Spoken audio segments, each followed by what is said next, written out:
नमस्कार, आप देख रहे हैं रिप्रेजेंट इंडिया न्यूज़ और मैं हूं मनीषा श्रीवास आपके साथ। अधिवक्ता सुरक्षा कानून पूरे देश में लागू हो और अधिवक्ताओं को सुरक्षा मिले, इस उद्देश्य को ध्यान में रखते हुए हाल ही में Maharashtra end Goa bar council ने एक दिवसीय काम बंद आंदोलन का आह्वान किया, जिसका समर्थन हुआ स्वागत अखिल भारत अधिवक्ता मंच की ओर से किया गया। मंच के कोर कमेटी सदस्य नागपुर अध्यक्ष एडवोकेट छत्रपति शर्मा के नेतृत्व में नागपुर फैमिली कोर्ट के सामने एक सभा का आयोजन कर महाराष्ट्र और गोवा बार एसोसिएशन का विशेष आभार माना गया। तो ये देखते हैं हमारे रिप्रेजेंट इंडिया न्यूज़ की यह खास रिपोर्ट।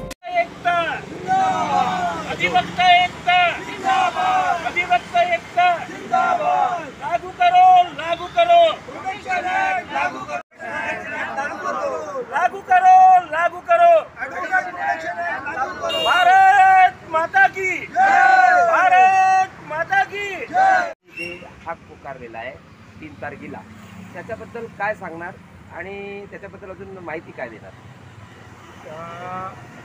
मी छत्रपती शर्मा अखिल भारतीय संयुक्त अधिवक्ता मंच भारत त्याचा राष्ट्रीय सहप्रभारी आहे आणि महाराष्ट्र, तेलंगणा, दिल्ली या 3 प्रदेशाचा प्रभारी आहे। आणि या नात्याने आमची जी महाराष्ट्र बार काउन्सिल जी आहे यांनी अधिवक्ता सुरक्षा कानून, ज्याला ॲडव्होकेट प्रोटेक्शन ॲक्ट आपण म्हणतो आहे, ते लागू करण्याकरता, त्वरित लागू करण्याकरता जो हे घोषणा केलेली आहे की कामबंद, एक दिवसीय कामबंद आंदोलनाची जी घोषणा केलेली आहे, त्या घोषणेच्या समर्थनामध्ये आमचा अखिल भारतीय संयुक्त अधिवक्ता मंच यांनी आज मीटिंग आयोजित केली आणि या मीटिंगमध्ये आम्ही बार काउन्सिल ऑफ महाराष्ट्र आणि गोवा यांना पूर्णपणे समर्थन देण्याचा निश्चय केलेला आहे। आमचा जो मंच आहे हा मंच मागील 7-8 वर्षापासून महाराष्ट्रासह पूर्ण देशामध्ये अधिवक्ता सुरक्षा कानून लागू व्हावा यासाठी प्रयत्न करतो आहे, लगातार प्रयत्न करतो आहे। या अगोदर सुद्धा आमच्या या मंचने माननीय प्रधानमंत्री, माननीय मुख्यमंत्री यांना, माननीय जिल्हाधिकारी यांच्या मार्फत निवेदनं सुद्धा दिलेली आहेत। बार काउन्सिल ऑफ महाराष्ट्र आणि गोवा यांना सुद्धा आमचं निवेदन या अगोदर गेलेलं आहे। आणि खरंच जर आमच्या महाराष्ट्र बार काउन्सिल यांनी जर हा निर्णय घेतलेला आहे की महाराष्ट्रामध्ये ॲडव्होकेट सुरक्षा कानून, ॲडव्होकेट प्रोटेक्शन ॲक्ट हा त्वरित लागू व्हावा, ही वेळेची नितांत आवश्यकता आहे, तर खरंच तो स्वागतयोग्य निर्णय आहे।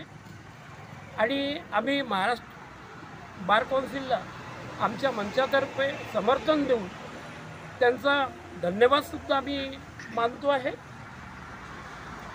आताच या महाराष्ट्रामध्ये ॲडव्होकेट प्रोटेक्शन ॲक्ट का लागू व्हावा, कारण या मागील 3-4 वर्षामध्ये काही ॲडव्होकेट्सची हत्यासुद्धा झालेली आहे, त्यांच्यावर निरंतर हमले होत आहे आणि दिवसेंदिवस महाराष्ट्रासह पूर्ण देशामध्ये वकिलांवर हमल्याचे प्रकार हे वाढत आहेत। आणि त्यासाठी आम्ही निरंतर प्रयत्न करतो आहे आणि आमचा जो मंच आहे या बाबीमध्ये कुठल्याही प्रकारचं राजकारण न करता सर्वांसोबत उभा आहे।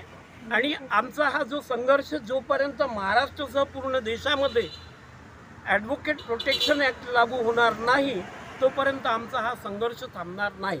नुकतीच आम्हाला ही माहिती मिळालेली आहे की Maharashtra bar council of Goa यांनी जे एक दिवसीय कामबंद आंदोलन ची जी घोषणा केलेली होती ते नुकतीच मागे घेतलेली आहे, कारण आश्वासन मिळालेलं आहे नक्कीच आपल्या महाराष्ट्रामध्ये ॲडव्होकेट प्रोटेक्शन ॲक्ट लागू होणार आहे अशी त्यांना अपेक्षा आहे। परंतु जोपर्यंत ॲडव्होकेट प्रोटेक्शन ॲक्ट लागू होणार नाही आणि तोही प्रभावीपणे लागू होणार नाही तोपर्यंत आमचा हा जो अखिल भारतीय संयुक्त अधिवक्ता मंच भारत आहे हा संघर्ष करेल. आणि मला एक सांगा सर, तेलंगणा सरकारने हा लागू केला आहे, महाराष्ट्र सरकार का बरं वेळ घेत आहे? आता त्या याच्यामध्ये म्हणजे हा प्रश्न आमच्यासाठी सुद्धा एक विचारणीय प्रश्न आहे, कारण आमच्या राज्याचे माननीय मुख्यमंत्री ते सुद्धा एक स्वतः अधिवक्ता आहेत आणि आमच्या विधानसभेमध्ये सुद्धा काही आमदार विधायक लोक हे सुद्धा अधिवक्ता आहे. आता हे महाराष्ट्रामध्ये का लागू होत नाही आहे त्याच्यासाठी म्हणजे आम्ही असं कुठलंही वक्तव्य सध्या करू शकत नाही, कारण आमचा जो मंच आहे तो गैर राजनीतिक मंच म्हणून ओळखला जातो पूर्ण देशामध्ये आणि म्हणून फक्त ही मागणी सरकार कोणाचंही असो ही मागणी आमची निरंतर राहणार आणि ते आम्ही जोपर्यंत लागू होणार नाही तोपर्यंत आमचा मंच हा शांत बसणार.